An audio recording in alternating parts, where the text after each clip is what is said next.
राज साहब, सबसे पहले तो बड़ा सादा सा सवाल है, क्या ये फैसला हो गया कि असेंबलीज डिसॉल्व होंगी और वक्त से पहले होंगी और इंतखाबात अक्टूबर नवंबर में होते हुए देख रहा है? देखें, बिल्कुल ये फैसला जो है हो चुका है और वज़ीर आज़म शहबाज शरीफ इस चीज़ को कैटेगोरिकली उनकी स्टेटमेंट भी आ चुकी है कि अगस्त के अंदर ये असेंबलीज जो हैं अपनी मुद्दत जो है इख्तिताम पजीर हो जाएगी और उसके बाद आइन के हिसाब से इलेक्शन कमीशन डेट्स अनाउंस करेगा, जो कि मुतवक्के अक्टूबर नवंबर का टाइम फ्रेम बनता है। तो PMLN बल्कि कल गालबन नवाज शरीफ साहब जो हैं कायद PMLN, वो सऊदी अरेबिया में उन्होंने हदायत जारी की है सारी पार्टी के वर्कर्स को और कैंडिडेट्स को कि वो अपनी कैंपेन जो है भरपूर तरीके से स्टार्ट करें और लोगों के साथ राब्ता जो है उसको बढ़ाएं हल्के लेवल के ऊपर, क्योंकि इलेक्शंस जो हैं वो अभी आ रहे हैं। तो ये स्टांस जो है वो PMLN का और वज़ीर आज़म शहबाज शरीफ का है। तो क्या वजह है सर कि फिर इत्तेहादियों में डिफरेंस ऑफ ओपिनियन बहुत ज़्यादा है, डिफरेंसेस बहुत है? मौलाना फजल रहमान भी नाराज़ है। कल उनके एक नुमाइंदे हमारे साथ थे शो में, वो कहते हैं कि हमारा एक ही मुतालबा है कि फौरी तौर पर इलेक्शंस होने चाहिए। तो फिर अगला सवाल तो ये उठता है ना कि कौन है इस इत्तेहाद में जो नहीं चाहता कि इलेक्शंस फौरी तौर पर होने चाहिए या इलेक्शंस होते हुए नहीं देख रहा है? क्या वजह है कि इनसिक्योरिटी बहुत बढ़ रही है? नहीं, मैं नहीं समझता ऐसी कोई इनसिक्योरिटी की वजह है। देखिए, इत्तेहाद के अंदर मुख्तलिफ जमातें हैं, हर जमात का अपना ओपिनियन है। PMLN का ओपिनियन मैंने आपको दे दिया, पीपल्स पार्टी का ओपिनियन भी यही है कि जल्दी इलेक्शंस हों। और मौलाना साहब ने जो एतराज़ उठाया वो देखें, जो दुबई में मुलाकात हुई कायद मियाँ नवाज शरीफ की और पीपल्स पार्टी की क़ियादत की, वो कोई पहले से ऑर्गेनाइज्ड मुलाकातें नहीं थी। वो तो दुबई का विज़िट इसलिए नहीं हुआ कि वहाँ कोई पीपल्स पार्टी से मुलाकातें थी, वहाँ लीडरशिप मौजूद थी, दोनों जमातों की तो मुलाकात हो गई और कोई ऐसी डिसीजन मेकिंग नहीं हुई कि जिसमें या कोई वो PDM की मीटिंग कॉल की गई हो और किसी को ना बुलाया हो। तो मैं समझता हूँ उनके एतराज़ात कल काफ़ी हद तक क्लियर हो गए प्राइम मिनिस्टर शहबाज शरीफ की मुलाकात के बाद। कोई ऐसा कोई इब्हाम नहीं है और जो कोalition पार्टनर्स हैं, हर एक का अपना ओपिनियन हो तो सकता है, मौलाना लेकिन फजल जो रहमान आइन है। कन्विंस्ड है कि दुबई में कोई ऐसा इंपॉर्टेंट डिसीजन नहीं हुआ जिसमें उनको ऑन बोर्ड नहीं लिया गया? क्या शहबाज शरीफ साहब ने उनको कन्विंस कर लिया, राजी हो गए? देखिए, ऐसा कोई डिसीजन बातचीत हुई पार्टी क़यादत के अंदर आगे के हवाले से। जब सियासी लोग मिलते हैं तो वो डेफिनेटली जो आगे सूरत हाल है उसको डिस्कस करते हैं, लेकिन जो बातचीत हुई क्या वो एक हतमी शक्ल इख्तियार कर गई है? नहीं, ऐसा नहीं हुआ। वो फैसले जो कि PDM से रिलेटेड होंगे वो मुशावरत के साथ होंगे और जो पार्टी से रिलेटेड होंगे डेफिनेटली फाइनल वर्डिक्ट या फाइनल वर्ड जो है PMLN का जब आती है बात, तो वो मियाँ नवाज शरीफ का ही होता है। अच्छा, वैसे डिमांड क्या थी मौलाना की जब वो प्राइम मिनिस्टर साहब से मिले तो? देखिए, ये तो इलेक्शंस के सिलसिले के ऊपर ही थी। फिर ये आगे किस तरीके से सीट एडजस्टमेंट होंगी नहीं होंगी ये चीज़ें हैं, लेकिन ये अभी ऑन गोइंग कॉन्वर्सेशन है। लेकिन मेन चीज़ इसके अंदर ये है कि कोई ऐसा पार्टी लेवल के ऊपर, ऑल पार्टी या PDM के लेवल के ऊपर नहीं, इजलास देखिए नहीं ना बुलाया राणा गया। साहब, अब हुकूमत की उल्टी गिनती प्रैक्टिकली शुरू हो गई है। बड़े चंद दिन रह गए हैं जिसके बाद केयर टेकर सेटअप आना है। केयर टेकर्स कौन होंगे, अब इलेक्शन फ्रेमवर्क तय करना है, फिर उसके बाद सीट एडजस्टमेंट वाला मामला, जैसे आपने कहा दिन कम है, मुकाबला बड़ा सख्त है और काम बहुत ज़्यादा है। तो ये तो अभी लग रहा है कि प्रोसेस शुरू ही नहीं हो पाया है या कोई कंसेंसस डेवलप नहीं हो पा रहा है। देखें, जहाँ इतनी बड़ी कोalition हुकूमत कामयाबी से अपना इख्तिताम ख़त्म करने के जा रही है, मैं समझता हूँ ये जमहूरियत के लिए बहुत बड़ी कामयाबी है कि पाकिस्तान की तारीख में शायद ऐसे पहले ना हुआ हो कि इतनी बड़ी कोalition जो गवर्नमेंट है उसने बड़ी स्मूथली अपना टेन्योर जो है वो मुकम्मल किया। तो ये जो चीज़ें हैं, केयर टेकर प्राइम मिनिस्टर कौन होगा, ये चीज़ें बिल्कुल डिस्कशन है, ज़ेर गौर हैं। कोalition पार्टनर से भी बातचीत हो रही है। ये वक्त के ऊपर कोई ऐसा प्रॉब्लम नहीं होगा। जब हुकूमत अपना फैसला कर लेगी फिर ऑपोजिशन लीडर से भी मुशावरत हो जाएगी।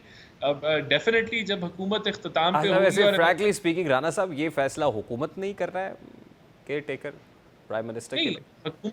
हुकूमत ने अपने नाम तो हुकूमत ने सजेस्ट करने हैं ना, बाकी नाम नहीं, ऐसा ऑपोजिशन तो नहीं जो। है कि कई नाम ऑलरेडी फाइनल हो चुका है, हुकूमत को सिर्फ कन्वे ही करना है?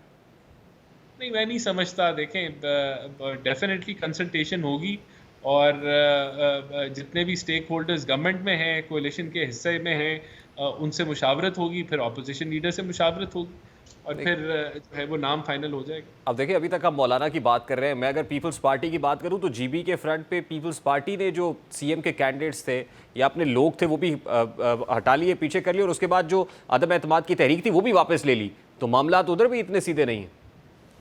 देखिए डेफिनेटली ये जमातें अलग हैं, और जब कंपटीशन की बारी आती है तो कंपटीशन होगा। हम तो समझते हैं कि हर जमात अपने मैनिफेस्टो पे इलेक्शन लड़ेगी, और पीएमएलएन का भी यही मौक़िफ़ है कि हम अपने मैनिफेस्टो पे इलेक्शन लड़ेंगे। तो जहां मुकाबला होता है वहां मुकाबला होता है, लेकिन कोalition हुकूमत एक अलहदा चीज़ है। आप मुल्की मफाद के लिए इकट्ठे हो जाते हैं। मुल्क में पॉलिटिकल स्टेबिलिटी की जब ज़रूरत शदीद हो तो मेरे ख्याल से यही बेहतर रास्ता होता है। ये आगे जो फैसले हैं ये कोई इतने बड़े मुश्किल फैसले नहीं हैं। केयर टेकर सेटअप की सिलेक्शन का पहले भी बाकी सूबों में भी हुई, यहाँ भी हो जाएगी। अच्छा, अभी देखिए, ग्रीन इनिशिएटिव भी है, फिर पाकिस्तान की इकोनॉमी भी है, कुछ रिफॉर्म्स की बात भी हो रही है। ये बड़ा टाइम टेकिंग प्रोसेस है और उसमें जो इस्टेब्लिशमेंट है वो भी भरपूर रोल प्ले कर रही है। तो आपको लगता है ऐसे में कहीं कोई इनसिक्योरिटी तो नहीं है आपके आपस में जो इत्तेहादी हैं, पॉलिटिकल स्टेक होल्डर्स हैं, कि शायद इलेक्शंस दिल्ली दूरस्थ?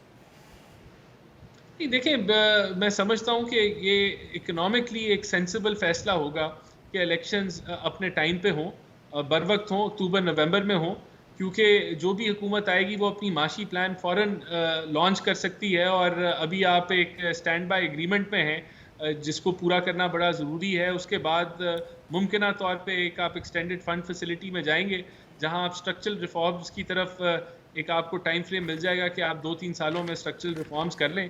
तो ये जितनी जल्दी स्टार्ट होगा पाकिस्तान की मईशत के लिए बेहतर है, पॉलिटिकल स्टेबिलिटी के लिए बेहतर है। तो हमारी जमात तो क्लियर है, हम इलेक्शंस को दूर जाता नहीं देख रहे। नहीं, आपको तासुर है कहीं पे कि जैसे पंजाब के अंदर केयर टेकर सेटअप ज़रा लंबी देर चला, लॉन्ग किया है, इसी तरह वफाक के अंदर भी केयर टेकर सेटअप जो है वो due to some certain reasons, वो इकॉनमी भी हो सकती है, इकोनॉमिक ग्राउंड्स पे भी कुछ और देर के लिए काम करता रहे, वो 3 महीने के अंदर इलेक्शंस ना हो सके?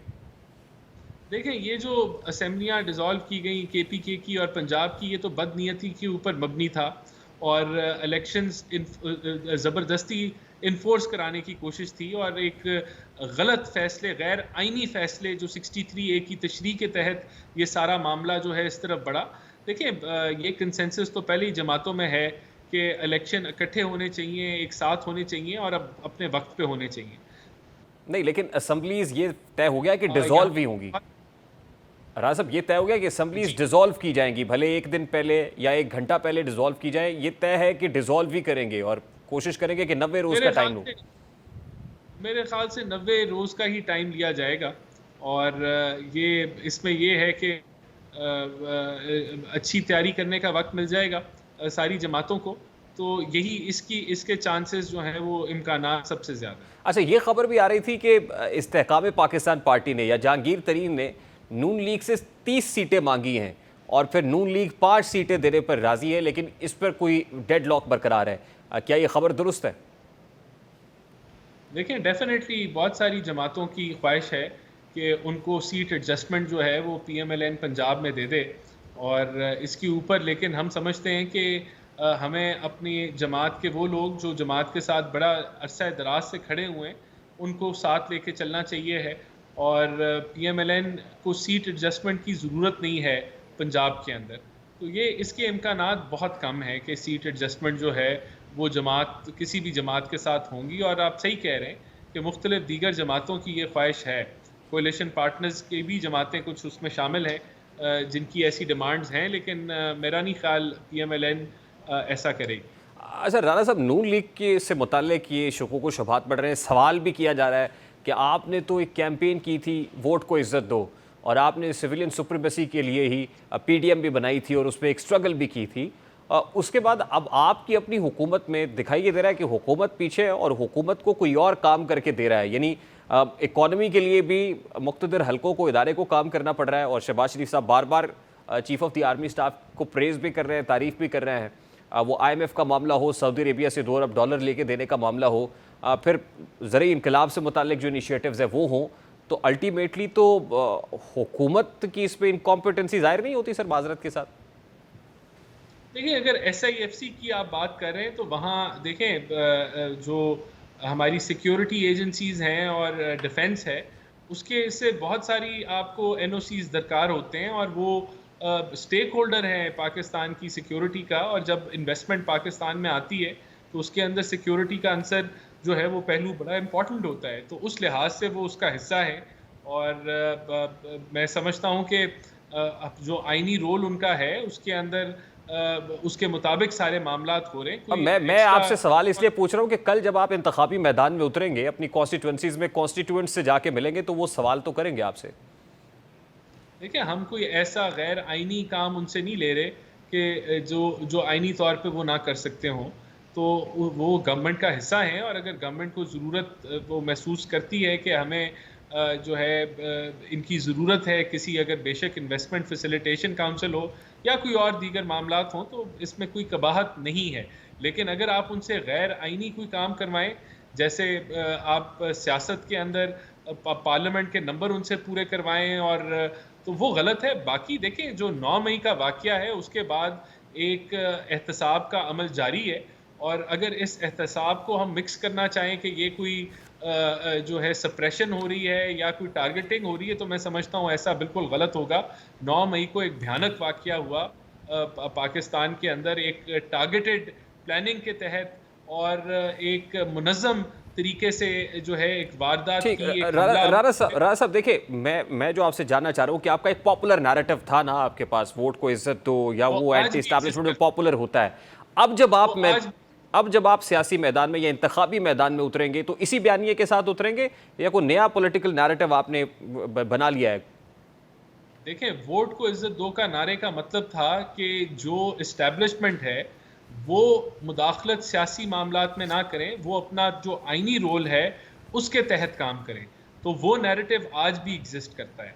आज भी हम समझते हैं कि अफवाज पाकिस्तान या इस्टेब्लिशमेंट की सियासी मामलात में मुदाखलत नहीं होनी चाहिए, लेकिन अगर गवर्नेंस के अंदर उनकी कहीं सपोर्ट की ज़रूरत है या उनकी हमायत की ज़रूरत है, तो वो गैर आईनी नहीं है।